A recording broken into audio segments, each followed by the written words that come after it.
Hey, sunshines!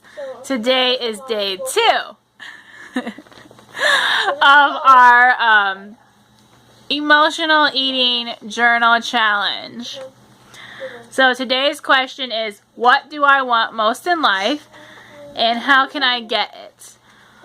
So that for me is kind of hard because I don't necessarily know how to get it, but they're kind of forcing you to like at least think about it and obviously maybe make it as write some goals down. So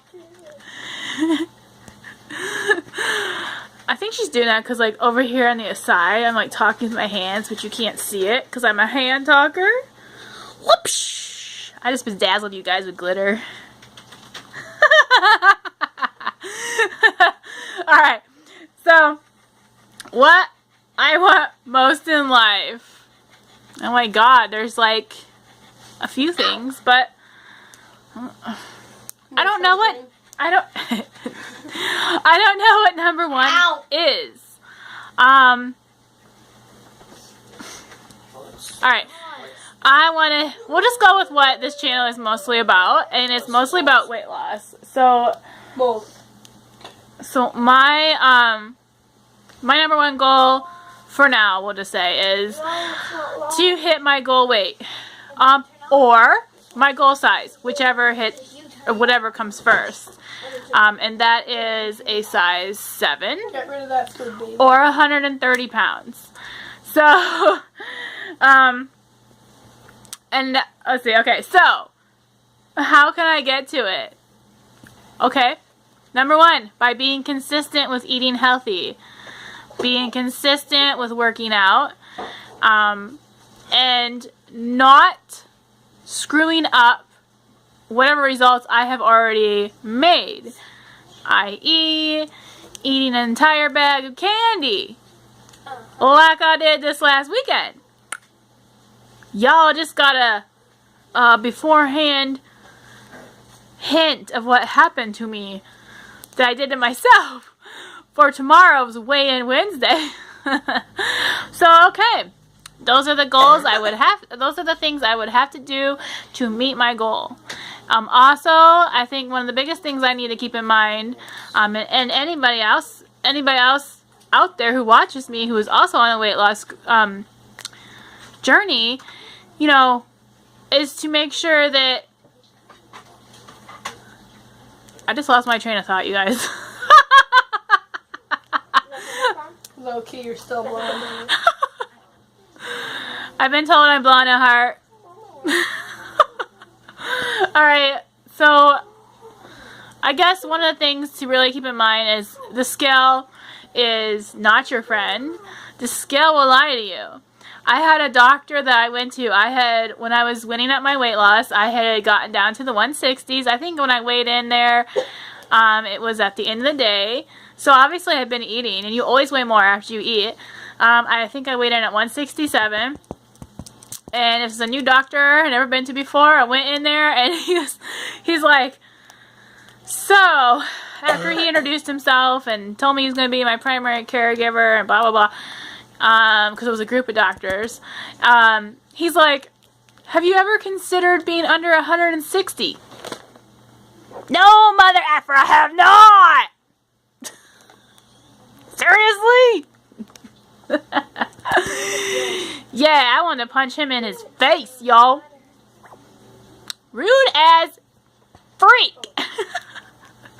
Like, I had been trying, at that point when I went in there, I had been trying so hard to get out of the 160s for months. So I very nastily told him that I had obviously, no, I didn't say obviously, I think I said yes, I have been trying to get out of the 160s for a very long time. And he was like, well, what are you doing?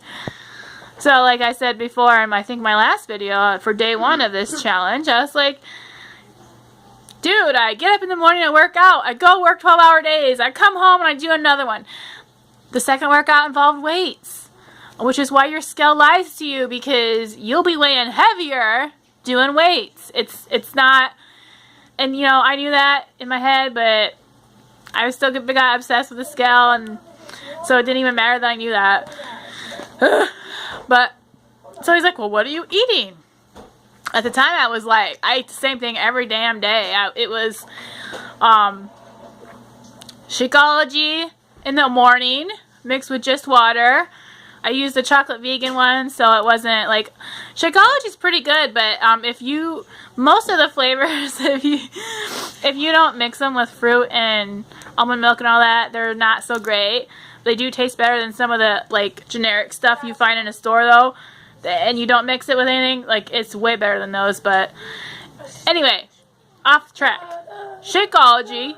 2 hours later, I would have 2 boiled eggs. If I was still, like, feeling really hungry that day, I would eat a half a cup of pineapple.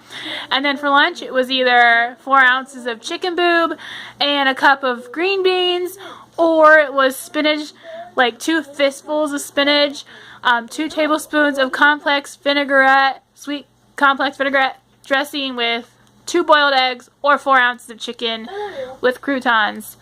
And yummy. And then I went eat again until I was leaving work, which was at, well, 3. So I think around, like, I would pull out my trail mix that had M&Ms in it, and I would eat like 4 servings. And then I would also pop one of my green tea pills at that point, because at that point I was having problems with wanting to eat, like, right before bed, and taking that kept me from doing that. So yeah, and I would work out when I got home. So, like, he was like, oh, well, you sound like you're doing everything right. And didn't give me any advice. I'm like, okay, don't ever ask me that again, dude. Seriously. And then he was telling me how he used to be an obesity doctor, someone who worked with people who were of, like, the 400-pound and higher range, and how he had, I asked him why he quit doing that, and he's like, I got sick of the excuses. I'm like, wow. Yeah, I guess maybe you would if you heard the same thing day in and day out. I don't know. Like, you know, people who are super depressed are generally the ones that go to those doctors. And I know that you can feel some people who are depressed, like their energy coats you. That might sound strange, but I have felt it before, so I know that's legit. Alright, guys, this is getting as long as the other video, so hashtag Team Love Yourself. Hopefully you enjoyed day 2. Even though it's day 1. What? Even though it's like day 1.